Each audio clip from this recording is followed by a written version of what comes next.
Plampins in 1564, with our 11th great-grandparents lost to early deaths, and our 10th great-grandparent, John, a 13-year-old boy, with his 4 siblings, hopefully being cared for by his stepmother, Marion Oakley. There is frustratingly little information about John's next 24 years. We imagine he faced a struggle to establish himself without the guidance and backing of his biological parents. The next time John shows up in the records is at his marriage in 1587 at the relatively late age of 37. This marriage gives us important clues to John's social standing at this point. He married Dorothy Stern of Reydon, Suffolk. Reydon sits 5 miles from John's boyhood home in Stoke-by-Nayland. How did they meet? It can only be presumed that John and Dorothy moved in the same circles. Dorothy's lineage was well-to-do. Her parents were Sir Charles Stern and Lady Susanna Waller. Her paternal grandparents were Sir Charles Thomas Stern and Lady Abigail Bannister, all of Cockfield, Suffolk. This suggests that our ancestor John had maintained his status and was able to marry well. Of particular interest is the location of this marriage. It's recorded as Shimpling, Suffolk, which is the very location of Chadacre Hall, home to the Plampins since early 1400. You may remember the portrait in the National Gallery by Gainsborough, painted 65 years after our John's marriage to Dorothy. Were the Plampins of Chadacre Hall relatives? It seems reasonable to surmise that in the absence of his own father, a kindly uncle or great-uncle stepped in to host John's wedding. This would have been a wonderful gesture to John, biologically orphaned at 13 years old and trying to make his own way in the world. In fact, when we dig into the records, we find that John's parents' wedding also took place at Shimpling at Chadacre Hall, further strengthening our thinking that while our Plampins didn't own Chadacre Hall, they were related to its occupants. I've spent some time researching bloodlines to confirm this theory. Records show Plampins owning Chadacre since the early 1400s. Stately homes were, and still are, passed down from father to firstborn son, leaving daughters required to make good marriages, and subsequent sons channeled into the military, where, if they performed well, they could be rewarded by the monarch with property of their own. Frustratingly, records so far back are so sketchy, and I haven't been able to pinpoint the exact point when a second or third son, one of our Plampins, left Chadacre Hall to make his way in the world. But their lives feel very intertwined, as we'll see in episode 4, suggesting close familial ties.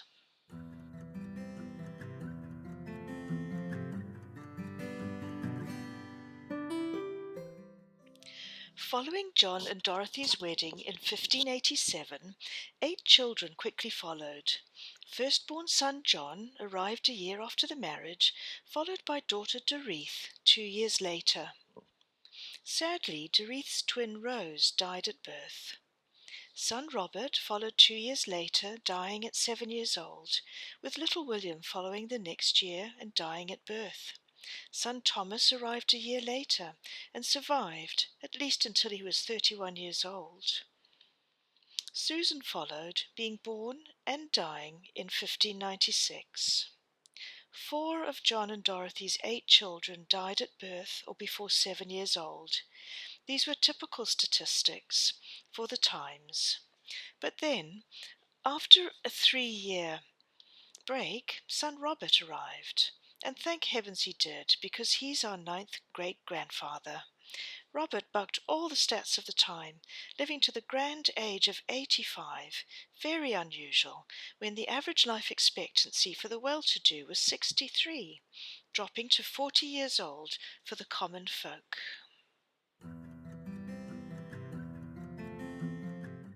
Robert's father, the orphan John, died very close to the average at 68 years old at Reydon in Suffolk, 5 miles from his boyhood home at Stoke-by-Nayland.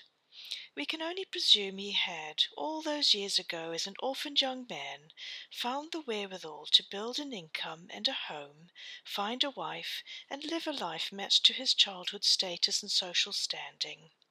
His probate lists him as Plampin, John the Elder, yeoman, definitely a landowner. John's wife Dorothy died 2 years before John, at 50 years old, having outlived all her 8 children except Robert. I wonder what it was like for Robert to hold his older brother's name, the boy who was lost at 7 years old. It was common in these times for parents to name a new child after a deceased child to honour his memory or continue a family name. Being the youngest son, Robert would normally have had to find a new place to live as a young man. But by the time he was 13 years old, he was the only son still alive. This secured his inheritance of his father's property, with records confirming he continued to live in Roydon until his death in 1684. He married early at 15 years old to his pregnant girlfriend called Anne, no surname is recorded, and together they had 7 children. We can only confirm that the first 3 boys lived to adulthood. It looks as though the subsequent 4 girls died at or shortly after birth. So what were times like at the time of Robert and Anne's marriage in 1614 and subsequent birth of their first son, our 8th grandpa, also named Robert? King James I was the monarch and also King of Scotland. He was having a difficult time with Parliament, clashing with them over taxes to support his royal household and failing to get laws approved. There were growing tensions between Catholics and Protestants. James was a Catholic king, and also growing influence from the Puritan movement, which was very strong in Suffolk, with its close connections to Europe. Some people began to migrate to New England, early America, to create lives free from monarchies. Culturally, this was a golden age of literature and drama, with prominent writers like Shakespeare, Donne, Johnson, and Bacon creating a rich cultural scene. In a precursor of the expansion to come, Sir Walter Raleigh set out on his second expedition to the Orinoco River in search of El Dorado, a mythical city of gold, in an attempt to restore his favour with King James. Raleigh hated Catholics and had plotted to prevent James taking the crown, making him untrustworthy in the king's eyes. Raleigh's attempts to restore his standing with James backfired. He did not find El Dorado, and when he returned to England he was executed by King James for disobeying orders. Not much is known of our 8th great-grandpa Robert. Strangely, we can find no formal death or burial date, but we do know he was born in December 1614 and baptized on Christmas Day of the same year at St. Mary's in Reydon. The village name Reydon means rye-covered hill, upon which St. Mary's sits. When Robert was 11, Catholic King James died, and his son Charles I took over. Charles never formally declared his religion, but did marry a Catholic wife, and his policies were very pro-Catholic. This was against the popular Protestant sense of the times, and sowed the seed for the great rebellion that exploded across England in 1640, when John was 26. This was an uprising against the tight hold on power by the Catholic Pope, empowered by King Charles I. Known also as the Civil War, it was particularly strong in Suffolk, where it was reported the bulk of people were against the king and the bishops. Thousands of people swarmed the 75 local manors, including that at Stoke-by-Nayland, where Sir Francis Mannock's house was pillaged of all goods, as is said, not his writing spared, nor his dogs.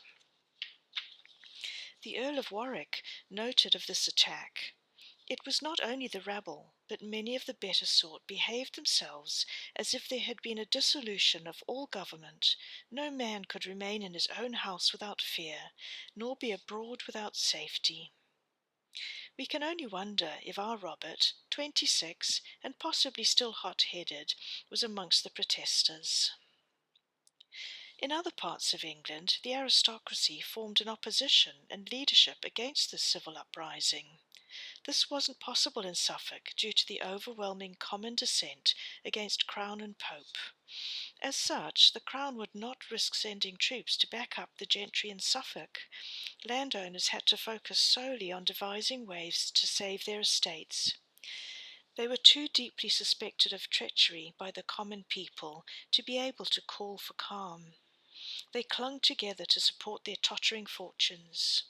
Their only hope of survival lay in political quietism, waiting for the rebellion to die down, which it did in 1660 with the coming of the Reformation, when all aspects of Catholicism were purged from England. Monasteries were dissolved, with their lands given to loyal reformers. Latin was replaced with English at church services, and altars were replaced with communion tables. It cemented England as first Protestant, then Anglican, a moderate path between the extremes of Protestants and Catholic beliefs. How did our eighth great-grandfather Robert travel through these revolutionary times? Did he survive the anarchy? All will be revealed in episode 4.